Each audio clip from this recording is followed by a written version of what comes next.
नमस्कार दोस्तों, मैं doctor Piyush Ranjan, sir Gangaram hospital नई दिल्ली में गैस्ट्रोएंटरोलॉजिस्ट हूँ। आज आपसे मैं एक बहुत ही कॉमन टॉपिक के बारे में बात करूँगा। लाइफ़स्टाइल चेंजेस के ज़रिए हम लिवर को कैसे प्रोटेक्ट कर सकते हैं, यानी कि लिवर के बचाव के लिए हम अपने दिन की जो खाना-पीना और इसमें है चेंज करके हम कैसे अपने लिवर की बचाव कर सकते हैं।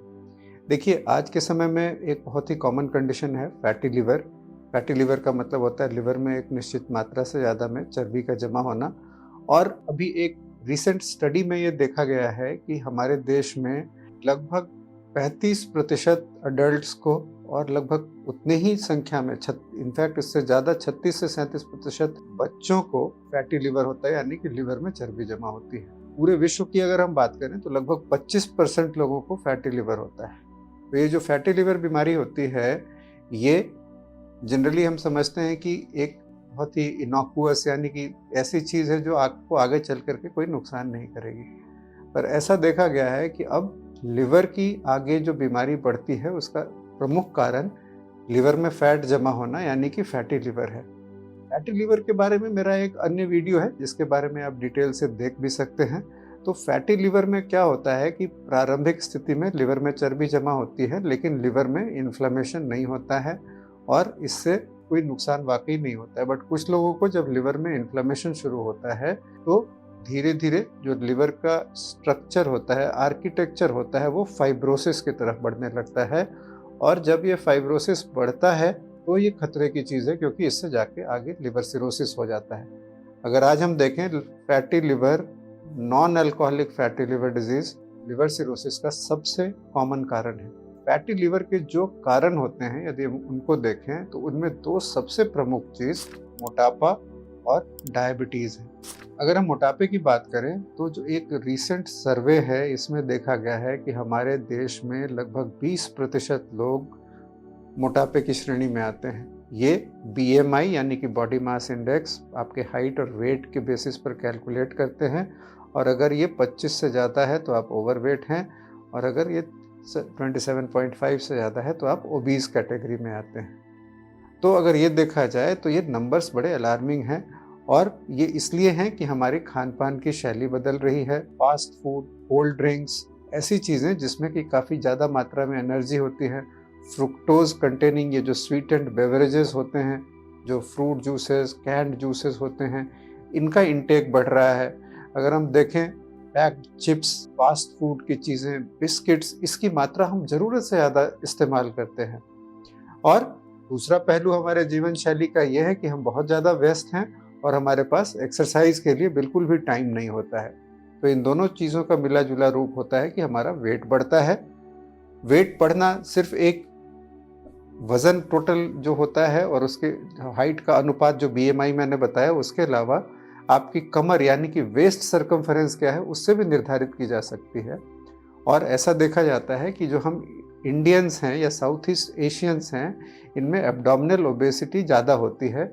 और ये एब्डोमिनल ओबेसिटी, जिसमें पेट के अंदर वाकई चर्बी जमा होती है, आप देखेंगे कई लोग जो वेट बिल्कुल नॉर्मल है लेकिन आगे से तोंद निकली हुई होती है, इनका वेस्ट सर्कमफेरेंस हम देखें यानी कि कमर की चौड़ाई, तो वो ज़्यादा होती है।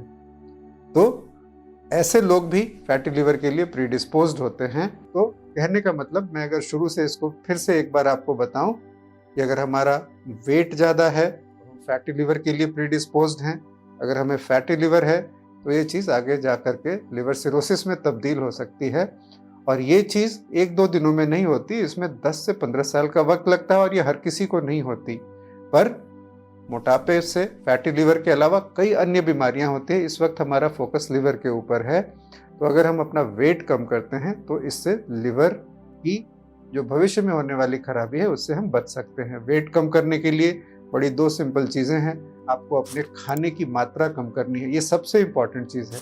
आप अपने वेट के हिसाब से, जितना आइडियल बॉडी वेट हाइट के हिसाब से जो होना चाहिए, उसके लिए जो रिकमेंडेड कैलोरी इंटेक है, आप उसमें से 750 कैलोरी कम करें। एक उदाहरण आपको बताता हूँ कि अगर आपकी वेट की हाइट मान लीजिए 5 फीट 6 इंच है, तो आपके लिए आपका जो रिकमेंडेड बॉडी वेट है वो मान लीजिए 60 केजीज आता है। तो आप 30 किलो कैलोरीज के हिसाब से अगर जोड़े, आप 1800 से 2000 कैलोरीज आप पर डे खाने के लिए आपके लिए रिकमेंडेड है, तो आप इसमें से 750 कैलोरीज घटा लें, यानी कि आप 1300-1400 कैलोरी के आसपास अगर खाते हैं तो आपका वेट निश्चित रूप से कम होगा। और जब ये वेट कम होगा, देखा गया है स्टडीज़ में कि अगर आप 10% अपने बॉडी वेट को कम करते हैं तो लिवर की फाइब्रोसिस यानी कि सिरोसिस की स्थिति से भी सुधार हो सकता है। तो ये बहुत ही महत्वपूर्ण है। और इसके अलावा एक्सरसाइज, वेट लॉस के संदर्भ में खाने को कम करना एक्सरसाइज से कहीं ज़्यादा ज़रूरी है, बट हमारी फिटनेस के लिए, स्पेशली मसल्स की फिटनेस के लिए और फैटी लिवर में अगर आपके मसल्स काफ़ी अच्छे हों तो आपका अगर वेट ज़्यादा हो तो भी लिवर में चर्बी नहीं जमा होगी। एक कहावत है आजकल वैज्ञानिक ये कहते हैं, मसल इज पेरिफेरल लिवर, यानी कि आपका मसल भी एक तरह के लिवर के कुछ कामों को करता है। और अगर आपके मसल्स डेवलप्ड हैं तो लिवर में फैट कम जमा होगा उन लोगों की तुलना में जिनका मसल्स कम डेवलप्ड है। तो एक्सरसाइज इक्वली इम्पॉर्टेंट है, बट एक्सरसाइज वेट लॉस में खाने को कम करने से कम इम्पॉर्टेंट है। सैचुरेटेड फैट्स को कम करें, शुगर का इंटेक कम करें और इससे वेट कम होगा। तो सिंपल एक चीज़ जिससे भी किसी दवा की ज़रूरत नहीं है। और अगर आप वेट को कम करते हैं तो सिर्फ इससे आप लिवर की बीमारियों से नहीं बचते हैं, डायबिटीज़ से बचते हैं, आप ब्लड प्रेशर से बचते हैं, आपका कोलेस्ट्रॉल लेवल कम होता है, घुटने की प्रॉब्लम, हार्ट की प्रॉब्लम और कई सारी बीमारियों से आप लॉन्ग टर्म में बचते हैं। डायबिटीज़ जो दूसरा सा रिस्क फैक्टर फैटी लिवर का है, वो भी आप कंट्रोल वेट के ज़रिए कर सकते हैं और खाने पीने के ज़रिए। तो इन सारी चीज़ों से आप फैटी लिवर से बचते हैं। ये एक बहुत ही इम्पॉर्टेंट लाइफस्टाइल मेजर है जो आप अपना सकते हैं अपने आप को लिवर की बीमारियों से बचाने के लिए। और बहुत ही संक्षेप में दूसरी लाइफस्टाइल चेंजेस, एक लाइफस्टाइल चेंज नहीं, आज की जीवन शैली में अल्कोहल की मात्रा लेना, अल्कोहल लेना एक तरह का एक सोशल कस्टम बन चुका है। और जो लोग अल्कोहल नहीं देते हैं उनको लोग बड़ी अजीब दृष्टि से देखते हैं कई बार। और अल्कोहल लेना, आजकल अल्कोहल की अवेलेबिलिटी हर जगह इतनी ज़्यादा है कि लोग काफ़ी कम उम्र से लेने लगे हैं। और नेशनल फैमिली हेल्थ सर्वे, जिसका जिक्र मैंने आपसे पहले भी किया, उसमें देखा गया है कि हमारे देश में लगभग 20% लोग जो 21 साल से ऊपर के हैं वो अल्कोहल कंज्यूम करते हैं और ज़्यादा मात्रा में कंज्यूम करते हैं।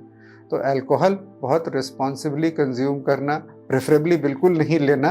और अगर आप लेते हैं तो हफ्ते में पुरुषों के लिए जो रिकमेंडेड मात्रा होती है वो करीब 14 से 21 ड्रिंक होती है और स्त्रियों के लिए और भी ज़्यादा कम होती है, इसके कम, क्योंकि फीमेल्स अल्कोहल से होने वाली लिवर डिजीज़ से ज़्यादा, उनके लिए प्रेडिस्पोजिशन ज़्यादा होता है। तो अल्कोहल का अमाउंट कट करना ये बहुत ही ज़्यादा ज़रूरी है। प्रेफरेबली अल्कोहल बिल्कुल ना लें। अल्कोहल से सिर्फ लिवर पे असर नहीं पड़ता है, अल्कोहल से पैंक्रेटाइटिस, बिंज ड्रिंकिंग, यदि 4 घंटे के आप अंदर 5 से 6 पैक से ज़्यादा लेते हैं उससे पैंक्रेटाइटिस का खतरा होता है। और भी कई सारी अन्य चीज़ें हैं जो अल्कोहल की वजह से होती है, जिसमें एक्सीडेंट सबसे कॉमन चीज़ होती है। बट लिवर को बचाने के लिए जो मैंने आपको मात्रा बताई उससे कम मात्रा में अल्कोहल कंज्यूम करना चाहिए। तो सिंपल 2 लाइफस्टाइल मेजर, एक हेल्दी एक्टिव लाइफस्टाइल लेना और अल्कोहल से बचना, ये आप लिवर की होने वाली, भविष्य में होने वाली बीमारियों से बचाता है। और अगर हम देखें लिवर सिरोसिस के कारणों को 50 to 60% नॉन अल्कोहलिक स्टीएटोहेपेटाइटिस यानी कि फैटी लिवर और अल्कोहलिक लिवर डिजीज़ से होती है। तो जो कहावत है कि इलाज से बेहतर बचाव है, prevention is better than cure, इससे ज़्यादा कहीं नहीं चरितार्थ होती है। और आप इसको अगर सिंपल मेजर को अपनाएं, यदि लिवर ख़राब भी हो तो भी अगर हम इन 2 चीज़ों को करें तो बहुत से लोगों का लिवर बेहतर हो सकता है। अगर आपको इस वीडियो में दी गई जानकारी अच्छी लगी हो तो आप अपने फैमिली मेम्बर्स और फ्रेंड्स से शेयर करें। धन्यवाद।